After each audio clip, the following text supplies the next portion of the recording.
Magandang hapon sa inyong lahat. Nandito ako sa inyong harapan para magpakitang turo sa ika-4 na baitang. Ako nga po si Karil Boras at tatawagin niyo po akong Binibining Boras mamaya. Magandang hapon mga bata. Magandang hapon po, Binibining Boras. Magsitayo ang lahat para sa ating panalangin. Pangunahan mo, Janina. Sa ngalan ng Ama, ng Anak, ng Espiritu Santo. Amen. Ama namin, sumasalangit ka, sambahin ang ngalan mo, mapasa amin ang kaharian mo, sundin ang loob mo dito sa lupa para nasa langit. Bigyan mo kami ngayon ng aming kakainin sa araw, at patawarin mo kami sa aming mga sala, para na mapatawad namin sa mga sala sa amin. At huwag mo kami ipahintulot sa tukso, at ihadya mo kami sa lahat ng masasama, sapagkat sa iyo ang kaharian, kapangyarihan at kaluwalhatian, ngayon at magpakailanman. Amen. Sa ngalan ng Ama, ng Anak, ng Espiritu Santo. Amen. Magandang hapon mga bata. Magandang hapon po, Binibining Boras. Bago kayo magsiupo, pakihanay ng mabuti ang mga inyong mga upuan at maaari. Salamat po, Binibining Boras. Ngayon, may mga alingtuntunin tayo. Una ay makinig ng mabuti sa guro. Makinig kayo habang ako ay nagsasalita dito sa harap. Pangalawa, itaas ang kamay bago magsalita.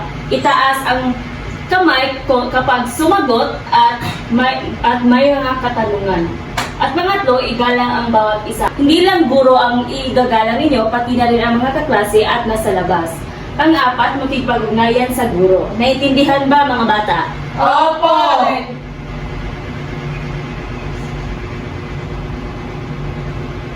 Ngayon, may mga talasalitaan ako dito at babasahin nyo ito ng sabay-sabay at malakas at tatandaan nyo itong mga talasalitaan dahil makikita nyo ito sa ating diskusyon.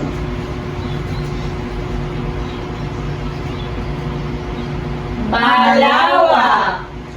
Ulit. Malawak! Parol! Parol! Kwento! Kwento! Tema! Tema! Balita! Balita! Wakas! Wakas! Suliranin! Suliranin! Masaya! Masaya! Tauhan! Tauhan! Tagpuan!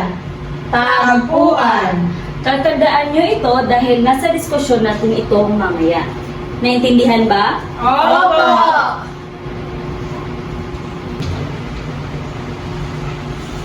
Ngayon, ano ang tinalakay noong nakaraang araw? Yes, Jusila? Ang ating dinalakay noong nakaraang araw ay ang uri ng pangalan ng pangtangi at pambalana. Kung sa English ay ito ay Ang pangtangi ay common noun at ang pangtangi ay proper noun at pambalana ay common noun. magaling. Ito ay ang uri ng mga pangalan. Ito ay pambalana at pangtangi. Kung sa English ay ito ay Common noun at proper noun. Ano naman ang definisyon sa pambalana? Yes, Janina. Ito ay tumutukoy sa karaniwan ng pangkalahatang ngalan ng tao, bagay, hayop o lugar o pangyayari, teacher.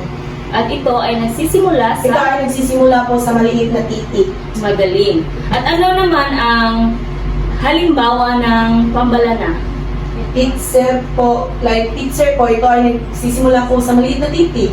Magaling. Bigyan ng isang bagsak. Ano naman ang definisyon sa pantangi? Yes, Sydney. Pantangi po ay tumutukoy sa tiyak o tanging ngalan ng tao, hayop, bagay o pangyayari. Nagsisimula ito sa malaking letra. Tama, ito ay nagsisimula sa malaking letra at ito ang tiyak ng ngalan ng mga tao. Halimbawa, si Gisela ito ay ang tiyak ng ngalan ng tao. Janina, Sydney. Yan ang mga tiyak ng ngalan ng pantangi. Naintindihan ba? Ngayon, may babasahin kayong maikling kwento at ang pamagat ay Magandang Balita ni Arceli V. Balmeo. Basahin ng sabay-sabay mga bata. Sa bayan ng San Fernando, Pampanga sa rehiyon 7. Nagsimula ang paggawa ng maliganting parol. Linggo ng umaga, malamig ang panahon sa paggawa ng parol ni Mang Pedring habang kinakausap niya ang ilang tauhan dito. Magandang umaga sa inyo. Malapit na bang matapos ang order ng mga parol ni Ginang de la Cruz? Tanong ni Mang Pedring. Magyayari po ba kung matapos sa buwang ito? Wika ni Tomas. Mainam naman po at maraming umorder sa atin ngayon, lalo na pagpalapit ng Pasko. Sa nabasa niyo, ano kaya ang mga tauhan? Sino kaya ang mga tauhan sa kwento? Yes, Sydney. Si Mang Pedring at si Mang Tomas po, teacher, at si Ginang de la Cruz. Tama, sila ang mga tao sa maikling kwento. Ano kaya ang susunod na mangyayari? May ideya ba kayo? Wala? Ay.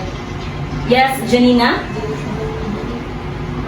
Naubos ang kanilang mga parol. Malaking tulong na rin po ito sa pamilya namin. Lahat naman ni Pinang. Iyon ay dahil sa sipag at tiyagaan nyo. Wala rin kayong sinasayang na oras. Papuring wika ni Mang Pedring. Umasa po kayo na lalo ba namin pagbubutihan ang aming ginagawa. Sagot naman ni Tomas. Huwag na po sanang mauulit ang nangyari noong isang taon. Nalugi ang paggawaan at naepektuhan na lahat ng mga gawa dahil sa bagyo. Dugtong naman ni Spain. Saan kaya na naganap ang isang kwento? Yes, Gisela? Sa bayan ng San Fernando, teacher. Tama, sa bayan ng San Fernando. Basahin ng sabay-sabay. Nakalulungkot man pong isipin ay marami talaga ang napinsalang ari-arian. Dagang Panipinang. Huwag kayong mag-aalala. Babawi tayo ngayon upang ang lahat ay maging masaya sa Pasko. Siya nga pala, may maganda akong balita. Nakausap ko ang pamanaang lokal na kung sakaling mangyari uli ang ganoong sakuna ay magbibigay na sila ng suporta sa paggawaan at sa bawat pamilyang apektado. Masayang pagbabalita ni Mang Pedring.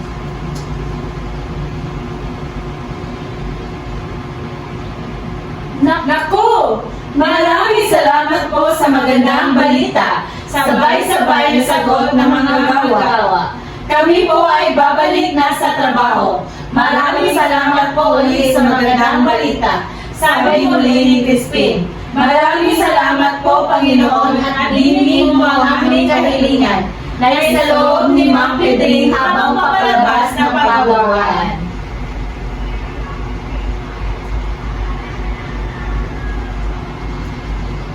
Ngayon, may mga katanungan ako. Sino-sino ang nagsiganap sa kwento? Uulitin ko, sino-sino ang nagsiganap sa kwento? Yes, Gisela? Naalala ko lang po, teacher, si Mang Pedring, si Crispin, si Tomas, at Ginang de la Cruz. Tama, sina Ginang de la Cruz, Tomas, Mang Crispin, at Pedring. At saan naganap ang kwento? Yes, Janina. Sa bayan ng San Fernando po, teacher. Tama, sa bayan ng San Fernando. Ano ang hanap buhay ng mga tauhan sa kwento? Yes, Sydney. Taga-paggawaan po ng parol. Tagagawa ng mga parol. Kailan nangyari ang bagyo?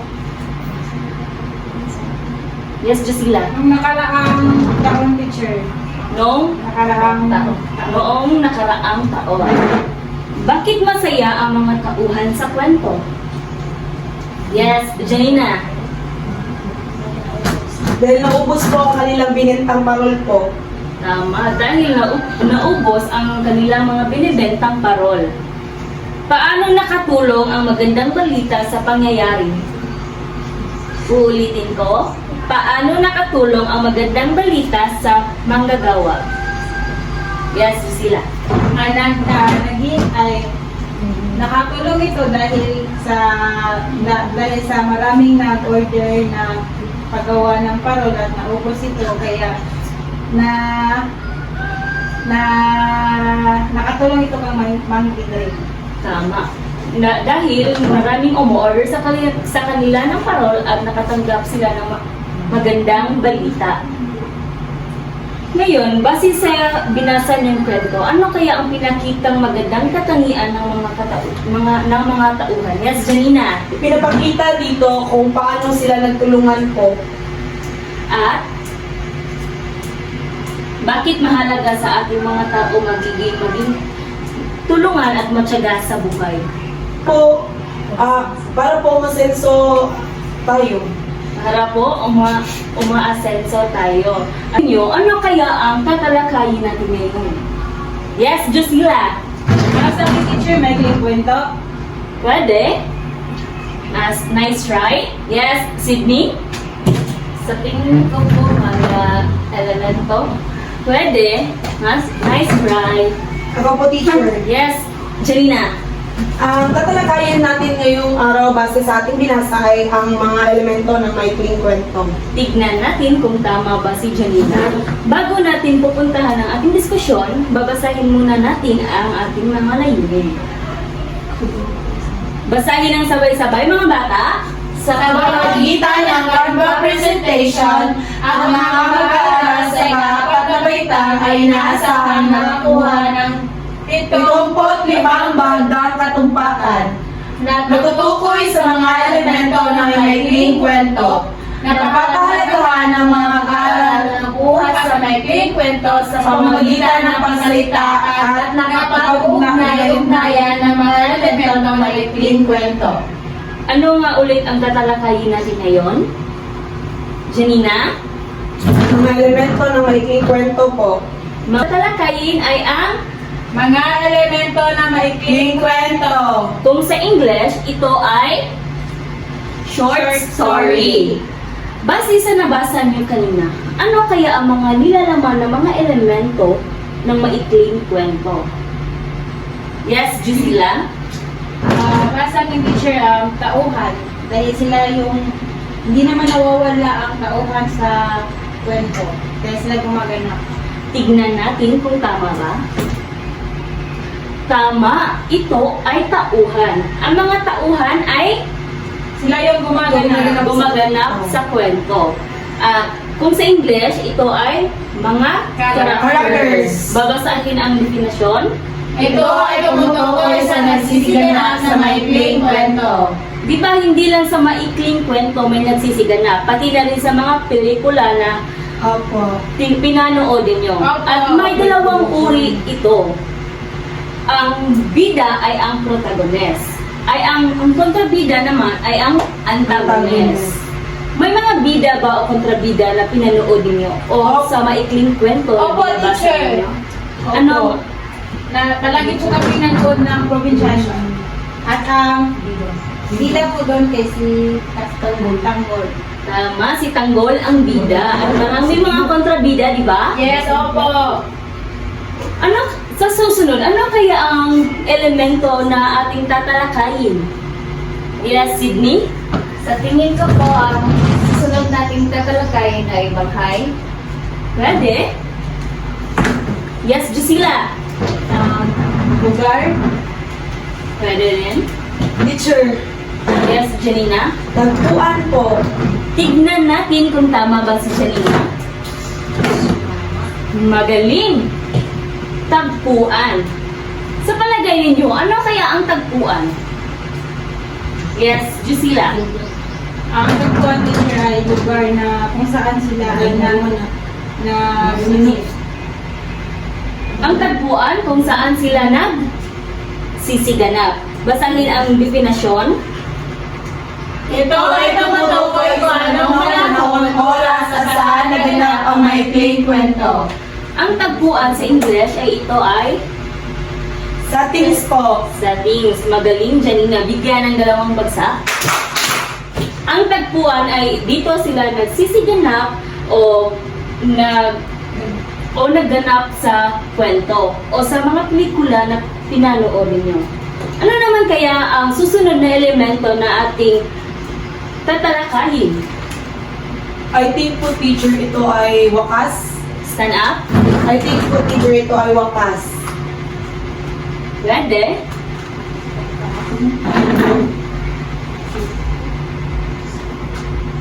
Another hand. Ibang kamay na naman.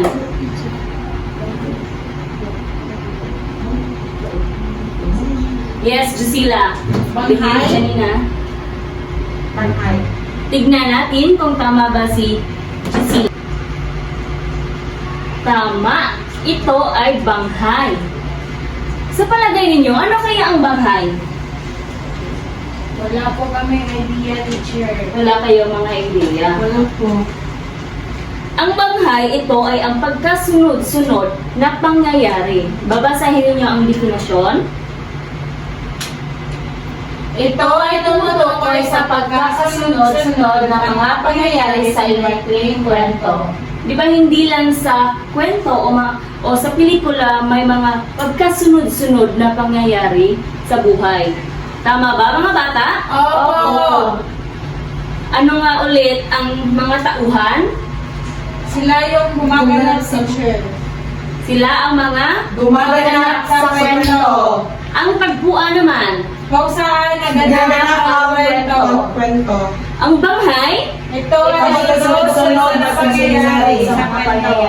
ano kaya ang susunod na elemento na tatalakayin natin ngayon? Yes, Sydney? Wakas po, teacher. Pwede. Ibang kamay na naman. Yes, Janina? Kaisipan po, teacher. Tignan natin kung tama ba si Janina. Tama. Ito ay ang kaisipan. Sa palagay ninyo, ano kaya ang kaisipan? Yes, Janina. Ito ang mga mensahe o aral na mapupulot natin sa kwento po, teacher. Ito ang mga mensahe na mapupulot natin sa kwento. Babasahin ng sabay-sabay ang definasyon. Ito ang mensahe o ang kapilalang maiiwan sa isip ng mga mababasa. Yes, sila. Teacher, may natutungan ba ako? Ang kaisipan ko ba ay sa English ay values na makuha natin sa kwento?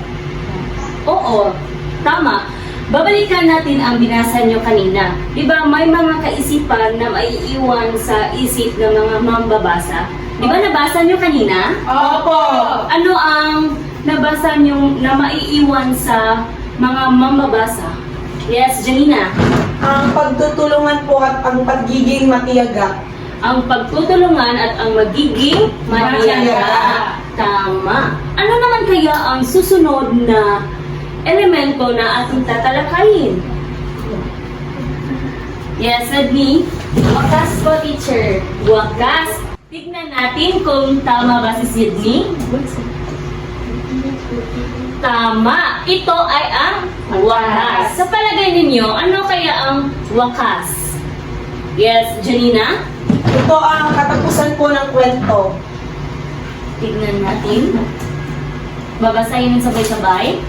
Ito ay tumutukoy kung paano nagwakas o natapos ang maikling kwento.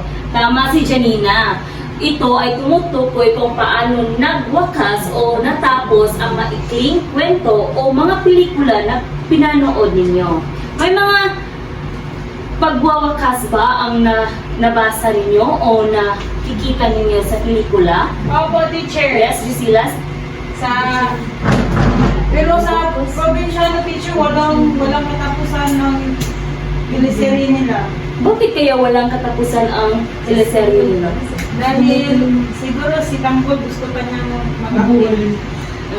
Baka gusto niya pang mabuhay. Ang wakas, ito ay nagwawakas sa mga pelikula o nagtapos ito sa mga nababasa niyo mga maikling kwento. Ano nga ulit ang mga elemento ng maikling kwento? Tauhan. Tumayo. Una teacher, tauhan. Pangalawa, tumayo. Tagpuan po. Pangatlo, yes, Sydney, kaisipan.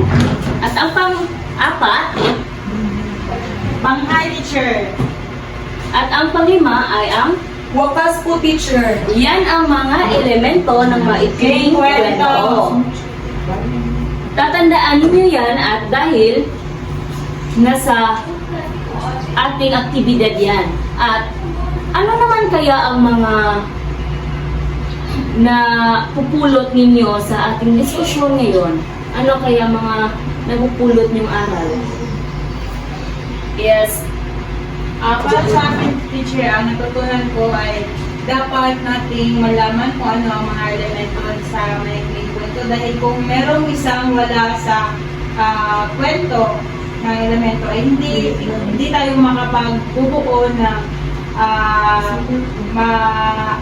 maikling kwento. Tama. Bigyan ng 5 bagsak si Gisela. Ngayon, may mga isa akong katanungan. Bakit mahalaga ang bawat bahagi ng kwento sa pagbuo ng mensahe at ano ang epekto nito sa mga mambabasa? Yes, Priscilla? Kaya nga sabi ko kanina, teacher, hindi tayo makapagbubuo ng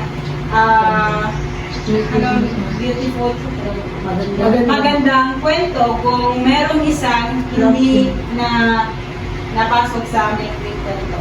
Tama. Bigyan ulit ng 2 bagsak.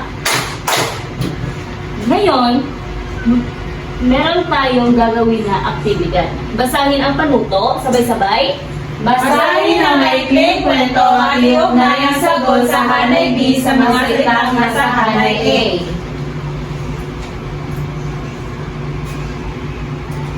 Basahin ang maikling kwento. Ang pamagat, Ang batang matulungin at masunuri. Si Paul ay nagmamadaling lumabas sa paaralan upang umuwi. Pagkagalitan siya ay nakapag mauli siya sa pag-uwi. Habang naghihintay siya ng sasakyan, ay lumalabas na mag-ina sa paaralan. Sa unang tingin pa lang niya, kitang-kita na masama ang pakiramdam ng bata. Tumayo ang mga ito sa tabi niya upang umabang din ang sasakyan. Maya-maya may itong sasakyan sa harapan ni Paul. Sasakay na sana siya, subalit nakita niya ang namalipit na sakit ng tiyan ng bata. Nagmamadali siya sa pag-uwi dahil sa pagalitan siya ng ina kapag nahuli sa pag-uwi. Subalit naawa siya sa bata. Alam niyang mas kailangan ng mag-ina na sumakay agad, kaya pinaubayan na lang niya ang sasakyan sa kanila. Nagpapasalamat ang ina ng bata. Naghihintay muli si Paul ang susunod na sasakyan na masaya dahil nakatulong siya sa kapwa kahit sa munting paraan lang. naintindihan niyo ba ang maikling kwento na binasa ninyo? Opo, teacher. Ngayon, kukuha kayo ng papel at isusulat niyo ito at pagkatapos, iko-connecta niyo ito.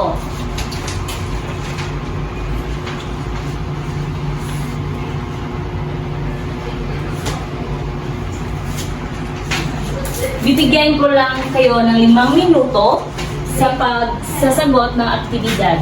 Teacher, copy and answer po ba ito? Opo. Okay po, teacher.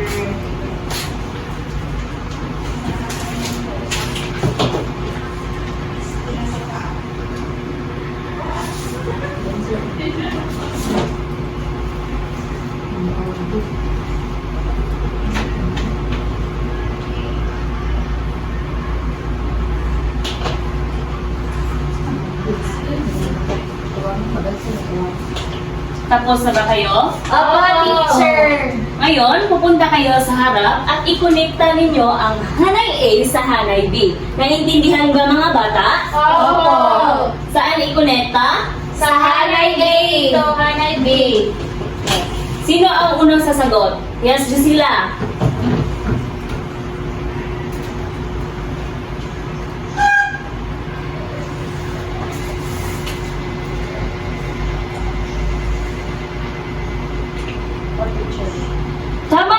sagot ni Jusila? Opo.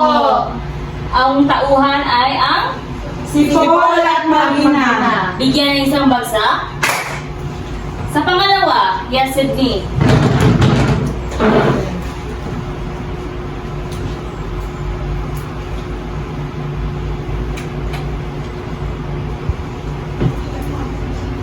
Tama ba ang sagot ni Sydney? Opo!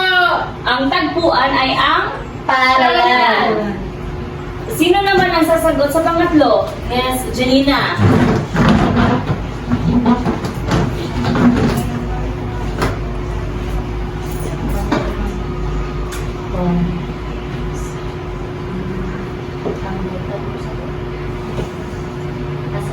Tama ba ang sagot ni Janina? Hindi Ang po!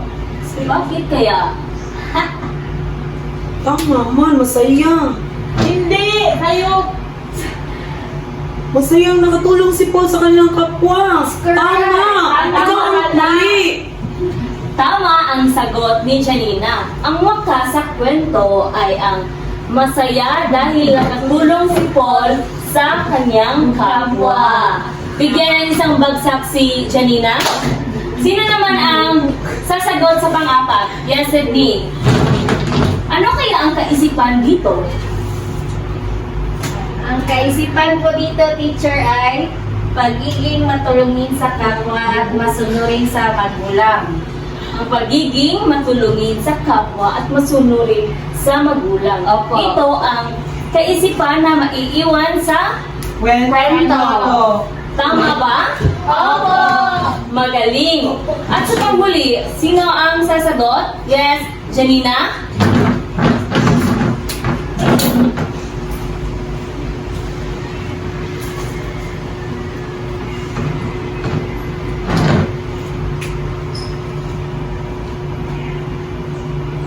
Tama ba ang sagot ni Janina? Opo. Ay ang banghay, ito ay ang pagkasunod-sunod Sunod-sunod sa kwento ko. Nangyayari.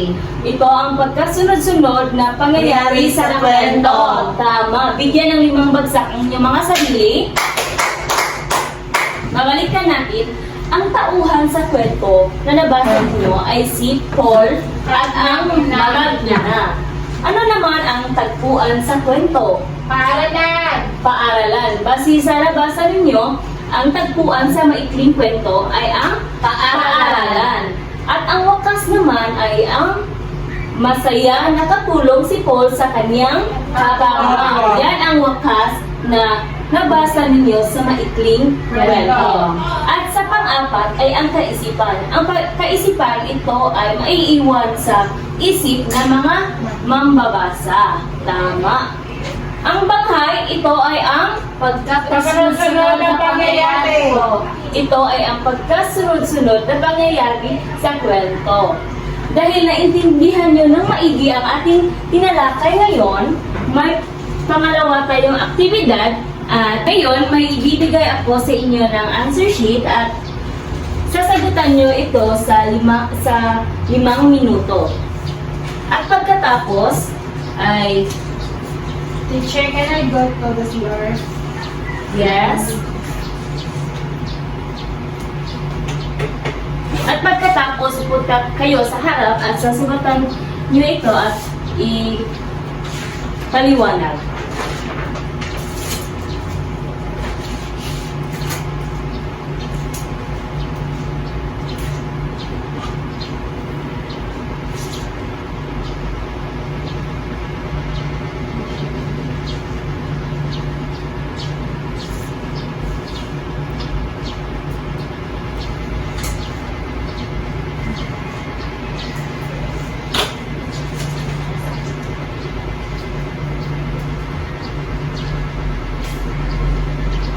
Kayo? Opo, teacher. Ngayon, pupunta kayo sa inyong katabi at pupunta kayo dito sa harap at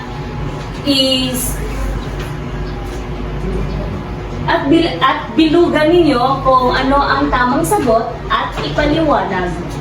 Basahin nyo ng sabay-sabay ang panuto. Piligid ang binabangkot na sagot sa bawat item at bilugan ng titik ng tamang sagot. Sino ang sasagot sa una? Yes. Jelina?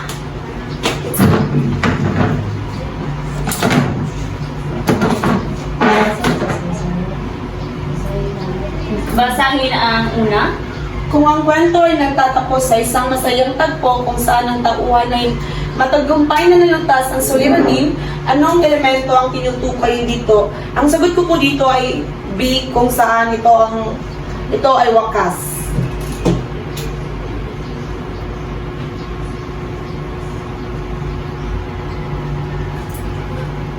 Tama ba ang sagot ni Janina? Opo!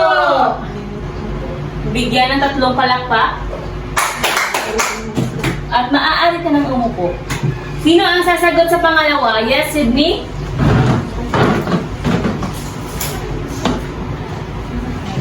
Ano ang tawag sa bahagi ng kwento kung saan ipinakita ang pagkasunod-sunod ng mga pangyayari sa isang kwento?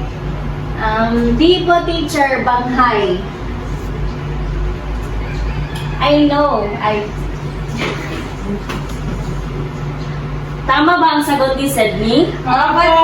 Bakit kaya banghay? Ito ay ang Pagkakasunod-sunod ng mga pangyayari sa maikling kwento. tama. Bigyan ng 3 bagsak sa Sydney. Sa pangatlo, sino ang sasagot? Yes, Lucila.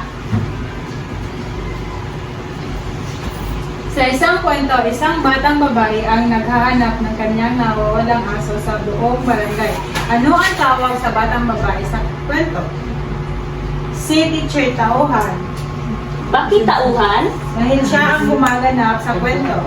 Dahil siya ang gumaganap sa kwento. Tama ba ang sagot ni Gisela? Opo! At pang-apat, yes, Janina. Basahin muna. Ang kwento ay naganap sa isang lumang bayan sa gitna ng kagubatan. Anong elemento ng kwento ang tinutukoy dito? Ito po ay ang tagpuan. Ito ay ang Tagpuan po, teacher.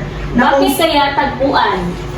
na dito ginanap ang kwento at naganap dito ang kwento sa kagubatan po. Tama. Sa kagubatan naganap ang kwento. Kwento. At sa panghuli, sino ang sasagot? Yes, Sydney. Alin sa mga sumusunod ang tumutukoy sa mensahe o tama ng kwento na nais iparating sa mambabasa? B po, teacher, kaisipan. Ito ay kaisipan. Kaisipan na isiparating sa mga mambabasa. Uulitin natin. Basahin na sabay-sabay. Kung ang kwento ay natapos sa isang masayang tagpo kung saan ang tauhan ay matagumpay na nalutas ang suliranin, anong elemento ang tinutukoy dito? Tama ba? Wakas? Opo! teacher! Dahil ito ay ang matagumpay na nalutas ang mga suliranin. Tama. Pangalawa, Ano ang tawag sa bahagi ng kwento kung saan ipinakita ang pagkasusunod-sunod ng pangyayari sa isang kwento? tama ba ang kanyang sagot ay banghay? Opo! Dahil Ito ay sunod-sunod na pangyayari. Dahil ito ay ang pagkasunod-sunod na pangyayari sa kwento. Tama. At ang pangatlo, Sa isang kwento, isang batang babae ang naghahanap ng kanyang nawawalang aso sa buong barangay. Ano ang tawag sa batang babae sa kwento? tama ba ang kanyang sagot ay ito ay tauhan? Opo! Dahil ang batang babae ay siya ang nagsisiganap sa kwento. Kwento. Tama. At ang pang-apat naman, Ang kwento ay naganap sa isang lumang bayan sa gitna ng kagubatan. Anong elemento ng kwento ang tinutukoy dito? tama ba ang kanyang sagot? Ito ay Opo. tauhan. Opo! Dahil dito naganap sa gitna ng kagubatan. Diyan ang tagpuan nila. At sa panghuli, Alin sa mga sumusunod ang tumutukoy sa mensahe o tema ng kwento na nais iparating sa mga mamabasa? ito ay Kaisipan! tama ba? Opo! Dahil ito ay nais iparating sa isip ng mga mambabasa. Tama, bigyan ng 5 bagsak ang inyong mga sarili. Ngayon, dahil naintindihan nyo lalo ang ating mga diskusyon ngayon, ano nga ulit ang 5 elemento ng maikling kwento? Yes, Jusila? Lahat po, teacher. Pwede. Tauhan, tagpuan, kaisipan, banghay, at wakas. Magaling, bigyan ng 5 bagsak si Gisela. Ano nga ulit ang mga tauhan? Yes, Jusila? Ang tauhan, teacher, ay sila ang gumaganap sa kwento. Sila ang gumaganap sa kwento. Ano naman kaya ang tagpuan? Yes, Janina. Ito ay kung saan naganap ang isang kwento po, teacher. Ito ay saan naganap ang isang kwento. Ang banghay naman, Sydney, Ang pagkakasunod-sunod ng mga pangyayari sa maikling kwento. ito ay ang pagkasunod-sunod na pangyayari sa kwento. Ang kaisipan, yes, Jusila, Ito ay asal na makakuha sa kwento. ito ay ang mga asal o maiiwan sa isip sa kwento. At ano naman ang wakas? Yes, Janina. Ito ay ang natagumpay na nalutas ang suliranin ng kwento po, teacher. Ito ay nalutas ng suliranin sa isang kwento. Ano kawang bida? Ang kontrabida ito ay ang antagonist. Ang bida, Protagonist. magaling. Ngayon, babalikan natin ang ating mga layunin kung nakamit ba natin. Ipakita niyo ang isang palakpak kapag nakamit natin. Kapag hindi natin nakamit ay 2 palakpak. Naintindihan ba mga bata? Opo, teacher! Na itutukoy ba sa mga elemento ng maikling kwento? Napapahalagahan ba ng mga mag-aaral na nakukuha sa maikling kwento sa pamagitan ng pasalita? Nakapag-ugnay-ugnayan ang mga elemento ng maikling kwento? Dahil nakamit natin ang ating mga diskusyon ngayon, at kunin ninyo ang mga kwaderno at isulat at i-paste ito sa inyong kwaderno. Ito ay ang maikling kwento.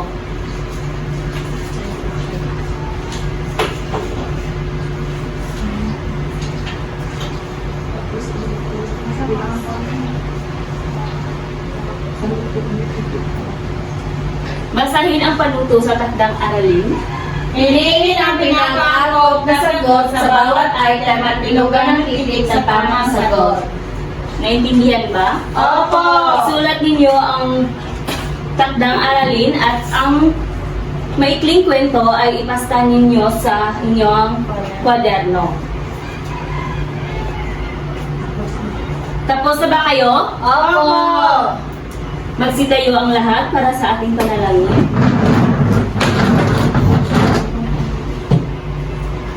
Pangunahan mo, Sydney. Sa ngalan ng Ama, ng Anak, ng Espiritu Santo. Amen. Angel of God, my guardian dear, to homeless love, continues me here. Ever this day be at my side, to light and guard, to roll and guide. Amen.